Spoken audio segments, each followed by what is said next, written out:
नमस्कार मित्रों, आज के इस नए वीडियो लेक्चर में हम यूपी बोर्ड कक्षा 10 की हिंदी काव्य के प्रथम अध्याय सूरदास का अध्ययन करेंगे।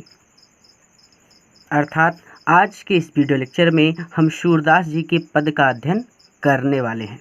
तो चलिए शुरू करते हैं। आप सबके बहुत ज़्यादा कमेंट आए थे हिंदी के लिए, तो आज मैं ये वीडियो हिंदी पर भी बना रहा हूँ। चरण कमल बंदो हरि राई, जाकी कृपा पंगु गिरि लंघे, अंधे को सब कुछ दर्शाई। बहिरो सुने गूंग पुनि बोले, रंक चले सिर छत्र धराई। सूरदास स्वामी करुणामय, बारे बारे बंदो तिह पाई। यहाँ पर सूरदास जी अपने आराध्य देव श्री कृष्ण के चरण कमलों की व्याख्या करते हुए कह रहे हैं कि हे प्रभु, चरण कमल बंदो हरिराई, आपके चरण कमल आपके चरण कमल के समान हैं। बंदो हरिराई, और मैं उनकी वंदना करता हूँ। आपके चरण कमल के समान हैं और मैं उनकी वंदना करता हूँ। और आपकी कृपा से, यहाँ पे कहते हैं जाकी कृपा पंगु गिरि लंघे, यानी जाकी कृपा यानी आपकी कृपा से पंगु मतलब लंगड़ा व्यक्ति भी, गिरि मतलब पर्वत, लंघे मतलब लांघ जाता है। आपकी कृपा से लंगड़ा व्यक्ति भी पर्वत लांघ जाता है। और अंधे को सब कुछ दर्शाई, और अंधे व्यक्ति को सब कुछ दर्शाई, सब कुछ दिखने लगता है। जिसकी कृपा से लंगड़ा व्यक्ति पर्वत को भी लांघ जाता है और अंधे को सब कुछ दिखने लगता है। बहिरो सुने, बहरा व्यक्ति सुनने लगता है। गूंग पुनि बोले, और गूंगा व्यक्ति पुनः बोलना प्रारंभ कर देता है। रंक चले सिर छत्र धराई, रंक मतलब प्रजा, चले चलती है, सिर छत्र धराई, सर पर राजा का छत्र धारण करके चलती है। अर्थात प्रजा सर पर राजा का छत्र धारण करके चलती है। सूरदास स्वामी करुणा में, कहते हैं सूरदास के स्वामी अर्थात श्री कृष्ण। हे प्रभु, सूरदास जी कहते हैं हे मेरे स्वामी, आप करुणा के सागर हैं और बार बार बंदो तिह पाई, और मैं बार बार वंदना करके आपको पाना चाहता हूँ। फिर से एक बार कि चरण कमल बंदो हरिराई, यहाँ पर सूरदास जी अपने आराध्य देव श्री कृष्ण की महिमा का बखान करते हुए कहते हैं कि चरण कमल बंदो हरिराई, प्रभु आपके चरण कमल के समान हैं और मैं उनकी वंदना करता हूँ। और आपकी कृपा से जाकी कृपा पंगु गिर लंघे, आपकी कृपा से लंगड़ा व्यक्ति पर्वत को लांघ जाता है और अंधे को सब कुछ दर्शाई, और अंधा व्यक्ति सब कुछ देख सकता है। बहिरो चले गूंग पुनि बोले, बहिरा व्यक्ति सुनने लगता है और गूंगा व्यक्ति पुनः बोलने प्रारंभ कर देता है। रंक चले सिर छत्र धराई, और प्रजा सर पर राजा का छत्र धारण करके चलती है। सूरदास स्वामी करुणामय, हे प्रभु, आप मेरे स्वामी हैं और आप करुणा के सागर हैं। बार बार बंदो तिह पाई, और मैं बार बार वंदना करके आपको पाना चाहता हूँ। आगे कहते हैं कि अभिगत गति कछु कहत न आवे, जो गूंगे मीठे फल को रस अंतर्गत ही भावे। परम स्वाद सब ही सुनिरंतर, अमित तोष उपजावे। मन बानी को अगम्य गोचर, जो जाने जो पावे। रूप रेख गुण जाति जिगत बिन, निरालंब कित धावे। सब विधि अगम विचार हिताते, सूर शगुन पद गावे। यहाँ पर अभिगत का मतलब है निराकार ब्रह्म, और गति का मतलब है दशा। तो निराकार ब्रह्म की दशा कछु कहत नावे का वर्णन करना अत्यंत कठिन है। सूरदास जी कहते हैं कि अभिगत मतलब निराकार, गति मतलब दशा। तो निराकार ब्रह्मा की दशा का कछु कहत न आवे वर्णन करना अत्यंत ही कठिन है। ये ठीक उसी प्रकार कठिन है जैसे ज्यों गूंगे, जैसे एक गूंगा व्यक्ति मीठे फल को रस, मीठे फल के रस के स्वाद को अंतर्गत ही भावे, स्वयं में अनुभव करता है और वो इसका बखान किसी से कर नहीं सकता, इसकी व्याख्या किसी से कर नहीं सकता। अर्थात निर्गुण ब्रह्मा की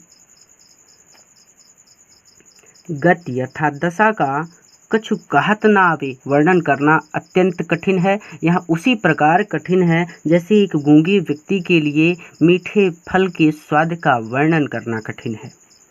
परम स्वाद सबहिषु निरंतर, और जिसने प्राप्त कर लिया है परम ब्रह्मा को, जिसने प्राप्त कर लिया है उसे परम स्वाद सबहिषु निरंतर, उसे परम स्वाद मतलब संतोष मिलता है, परम सुख प्राप्त होता है और अमित तोष उपजावे और परम संतोष की प्राप्ति होती है। अर्थात जो निर्गुण ब्रह्मा को प्राप्त कर लेता है उसे परम आनंद और परम संतोष की प्राप्ति होती है। ठीक है, परम स्वाद सबहिषु निरंतर, जिसने निर्गुण ब्रह्मा को प्राप्त कर लिया उसे परम सुख और परम संतोष की प्राप्ति होती है। कहते हैं कि मन वाणी को अगम अगोचर, अगम का मतलब होता है पहुँच से बाहर, अगोचर का मतलब होता है इंद्रियों से परे। इंद्रियां जैसे आँख ना, तो ईश्वर को आँखों से अर्थात नेत्रों से देखा भी नहीं जा सकता, और मन वाणी को अगम अगोचर, ये मन और वाणी से यानी इन्हें प्राप्त करना अत्यंत कठिन है। इस लाइन में यहाँ पे ये कहना चाहते हैं कि ये मन और वाणी से अगम अगोचर हैं, अर्थात ये अगम है, पहुँच से बाहर हैं, अगोचर हैं अर्थात इन्हें इंद्रियों से देखा नहीं जा सकता, यानी इन्हें प्राप्त करना अत्यंत कठिन है। और सो जाने जो पावे, और ये इस विषय में वही जानता है जो इन्हें प्राप्त कर लेता है, अर्थात परम संतोष उसे ही प्राप्त होता है जो इन्हें अर्थात निराकार ब्रह्म को प्राप्त कर लेता है। कहते हैं रूप, ना तो ईश्वर का कोई रूप है, ना तो रेख, ना कोई आकृति है, ना गुण, ना कोई गुण है, ना जाति है, और जुगत बिन, जुगत मतलब कोई उपाय करके, बिन इन्हें कोई उपाय करके भी प्राप्त नहीं किया जा सकता। निरालंब, ऐसे में जो निरालंब है अर्थात भक्त है, बिना सहारे का भक्त है, कित धावे, कहाँ भागे, कहाँ कहाँ जाए। सब विधि अगम विचार ही ताते, कहते हैं सब विधियों के बारे में अगम पहले ही विचार ही ताते, विचार करने के बाद सूरदास जी शगुन पद गावे, श्री कृष्ण की लीला के पद गाते हैं। ठीक है, फिर से एक बार देखते हैं कि अभिगत गति का छुकाहत न आवे, निराकार ब्रह्म की गति का दशा अर्थात निराकार ब्रह्म की दशा का वर्णन करना अत्यंत कठिन है। यह ठीक उसी प्रकार कठिन है जैसे एक गूंगे व्यक्ति के लिए मीठे फल के रस का बखान करना है, अर्थात वो कह नहीं सकता, वो केवल स्वयं में ही अनुभव कर सकता है। परम स्वाद सबहिषु निरंतर, और जो परम ब्रह्म को प्राप्त कर लेता है वह उसे परम सुख की प्राप्ति होती है और अमित संतोष यानी परम संतोष की प्राप्ति होती है। मन वाणी को अगम अगोचर, यानी ईश्वर को प्राप्त करना सरल नहीं है क्योंकि ये मन और वाणी से अगम अगोचर हैं, अर्थात ये सभी विधियों से क्या हैं, अगम हैं, परे हैं और अगोचर हैं, और इन्हें इंद्रियों से देखा भी नहीं जा सकता। सो जाने जो पावे, जो इन्हें प्राप्त कर लेता है उसे ही परम संतोष की प्राप्ति होती है। रूप रेख गुण जाति जुगत बिन, अर्थात ना तो इनका कोई रूप है, ना आकृति है, ना गुण है, ना जाति है, और इन्हें कोई जुगति करके भी प्राप्त नहीं किया जा सकता। ऐसे में निरालंब के धावे, एक भक्त जो बिना सहारे का है वो कहाँ कहाँ भागेगा। सब विधि अगम विचार हिताते, सभी विधियों के बारे में विचार करने के बाद सूर शगुन पद गावे, सूरदास जी श्री कृष्ण के लीला के पद गाते हैं। आगे कहते हैं कि किलकत कान्ह घुटुरवनि आवत, मणिमय कनक नंद के आगन बिंब पकड़िबे धावत, कबहु निरखि हरिया पुछाह को करि सो पकरन चाहत। किलक हंसत राजत द्वय दतियाँ, पुनि पुनि तिहि अवगाहत, कनक भूमि पर कर पग छाया, यहाँ उपमा एक राजती। करी करी प्रतिपद पति मन वसुधा, कमल बैठ की साजती। बाल दशा सुख निरख यशोदा, पुनि पुनि नंद बुलावती, अचरा तरलय ढाकी सूर्य के प्रभु को दूध पियावती। कहते हैं कि किलकत कान घुटुरवनि आवत, किलकारियाँ मारते हुए यहाँ पे सूरदास जी श्री कृष्ण के बचपन की दशा का वर्णन कर रहे हैं। कहते हैं कि किलकत कान घुटुरवनि आवत, किलकारी मारते हुए कान अर्थात श्री कृष्ण जी घुटुरवन आवत, घुटनों के बल आ रहे हैं, और मणिमय मणियों से सुसज्जित कनक सोने के नंद के आंगन में, मड़ियों से सुसज्जित सोने के नंद के आंगन में बिंब पकड़िबे धावत, अपनी बिंब परछाई को पकड़ने के लिए दौड़ते हुए घुटनों के बल आ रहे हैं। ठीक है। कबहु निरख हरि आप छाह को, कबहु कभी निरख हरि प्रभु कभी अपनी ही छाह को, आप छाह को, अपनी ही परछाई को निरख देख करके करि सो पकड़न चाहत, हाथों से पकड़ना चाहते हैं। प्रभु कभी अपनी ही परछाई को देख करके हाथों से पकड़ना चाहते हैं। किलक की हंसत और किलकारियां मारकर हंसते हैं, और राजत दोय दतियां, जिससे कि राजत चांदी के समान उनकी दो दांत दोय दतियां दिखाई देती हैं, और पुनि पुनि तिहि अवगाहत, और वो बार बार परछाई को पकड़ना चाहते हैं। कनक भूमि पर कर पग छाया, कनक भूमि, कनक मतलब सोने की भूमि पर कर पग छाया, वो जहाँ जहाँ पर पैर रख रहे हैं, कर या पग रख रहे हैं, यह उपमा एक राजत, इसकी ऐसे यहाँ पे ऐसे कह सकते हैं कि यहाँ उपमा एक राजत, वहाँ पर ऐसा प्रतीत हो रहा है जैसे कि करि करि प्रतिपद, यानी जहाँ जहाँ पर वो पद रख रहे हैं, अपने हाथ रख रहे हैं, प्रतिमन वसुधा, प्रतिमनि वसुधा यानी पृथ्वी कमल बैठकी साजती, वहाँ कमल की बैठकी बना दे रही हैं। इसके लिए थोड़ा यहाँ पे करी करी प्रतिपद प्रतिमनि वसुधा कमल बैठकी साजती, यानी पृथ्वी श्री कृष्ण के प्रत्येक पद पर, प्रत्येक मणि में उनके लिए बैठने को कमल का आसन सजाती हैं। इसका मतलब यहाँ पे ये है। और बाल दशा सुख निरख यशोदा, इस बाल दशा के यानी उनके बाल रूप के सुख को, आनंद को निरख यशोदा देख करके यशोदा मैया पुनि पुनि नंद बुलावत, बार बार नंद जी को बुलाती हैं, और अचरा तरले ढांक, और अपने आंचल से ढांक कर सूर्य के प्रभु अर्थात सूरदास जी के प्रभु श्री कृष्ण जी को दूध पियावती, अपना दुग्धपान कराती हैं।